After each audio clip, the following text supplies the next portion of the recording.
Tempat berlindung di hari tua sampai akhir menutup mata. Assalamualaikum warahmatullahi wabarakatuh. Salam sejahtera bagi kita semua. Salam, Om Swastiastu, Namo Buddhaya, salam kebajikan. Yang terhormat Bapak Ibu Dewan Juri Lomba Pidato Trio dan Lagu Perjuangan. Puji syukur kehadirat Tuhan Yang Maha Esa yang telah melimpahkan rahmat-Nya sehingga kita bisa mengikuti Lomba Pidato Trio dan Lagu Perjuangan dalam rangka memperingati Hari Kesaktian Pancasila tahun 2024. Izinkan saya memperkenalkan diri. Saya Muhammad Fadilah. Saya Tania Sonovianti. Dan saya Himatul Faidah. Kami dari SMA Negeri 1 Blega akan mempersembahkan sebuah pidato yang berjudul Gen Z, Kaulah Harapan Masa Depan Bangsa.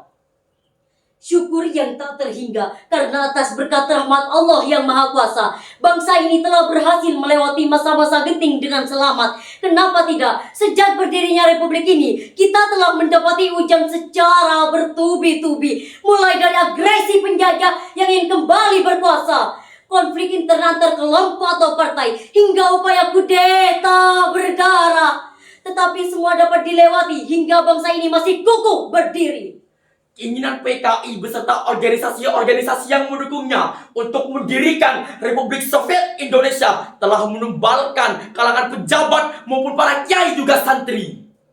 Gubernur Jawa Timur waktu itu, Raden Mas Aryo Suryo, ikut menjadi korban kebiadaban PKI. Pada akhirnya, pemberontakan tersebut berhasil digagalkan dan pemimpinnya berhasil ditembak mati. Serangkaian peristiwa berdarah tanggal 30 September 1965 adalah kebiadaban yang dipertontonkan di panggung dunia.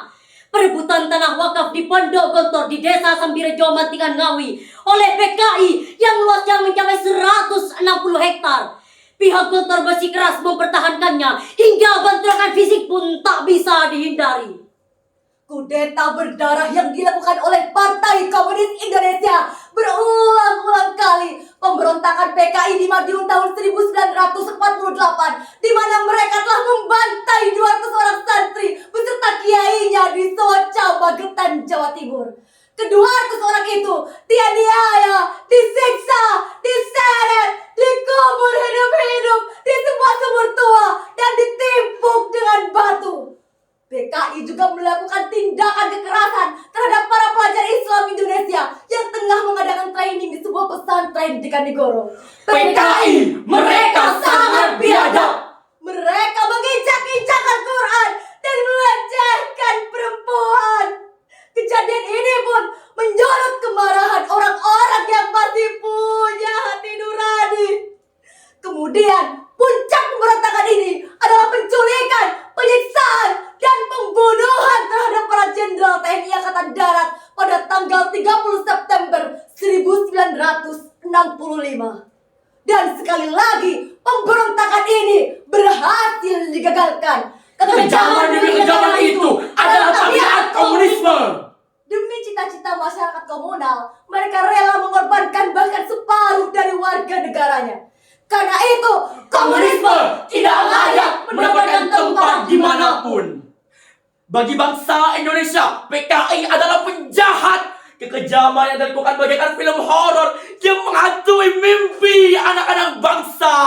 TAP MPRS nomor 25 tahun 1966 memang membuat PKI tak punya ruang.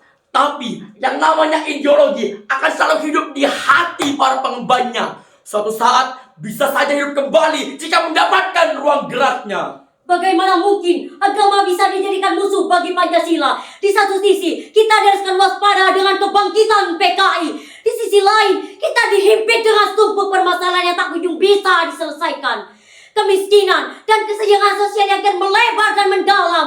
Bagaimana mungkin kesenjangan si kaya dan si miskin tidak akan melebar? Korupsi, kolusi, dan nepotisme yang semakin merajalela. Penjaraan kekayaan alam besar-besaran yang terjadi di depan mata kita tanpa kita ketahui harus berbuat apa. Faktanya, kapitalisme yang berselingkuh dengan demokrasi melahirkan oligarki, oligarki kekuasaan, oligarki ekonomi bersatu padu untuk membuat negeri kaya raya seperti Indonesia diperas habis oleh para milik modal atau konglomerat. Sementara negara bertindak sebagai regulator yang memuluskan aksi para konglomerat menjara kekayaan rakyat. Ketika negara tak lagi punya uang, ganti negara merasakan dengan berbagai macam pajak dan pencabutan subsidi.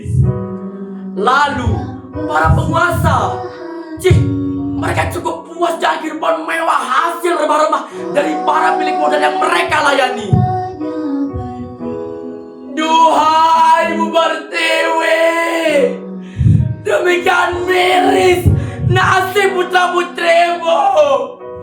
Bangsa ini terkurung dalam jurang kemiskinan, di mana keadilan hanya menjadi mimpi bagi mereka yang tertindas.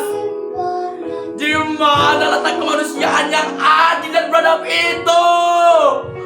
Di mana letak keadilan sosial bagi seluruh rakyat Indonesia itu? Kami bertanya dan kami tak pernah mendapat jawabannya. Sebagai Gen Z, seharusnya kita tetap menjunjung tinggi ideologi Pancasila sebagai ideologi bangsa yang tidak akan pernah tergantikan sampai kapanpun. Karena di dalamnya terdapat cita-cita luhur bangsa seperti toleransi, gotong royong, dan keadilan sosial. Pancasila juga mengajarkan kita untuk saling menghormati perbedaan agama, suku, dan budaya yang sangat penting di tengah maraknya polarisasi. Sekarang giliran kita yang meneruskan perjuangan pahlawan kita untuk membela tanah air tercinta. Mari Gen Z, kita satukan tekad membangun bangsa, berpikir kritis, bertindak strategis. Sekian pidato dari kami, tetap semangat. Wassalamualaikum warahmatullahi wabarakatuh.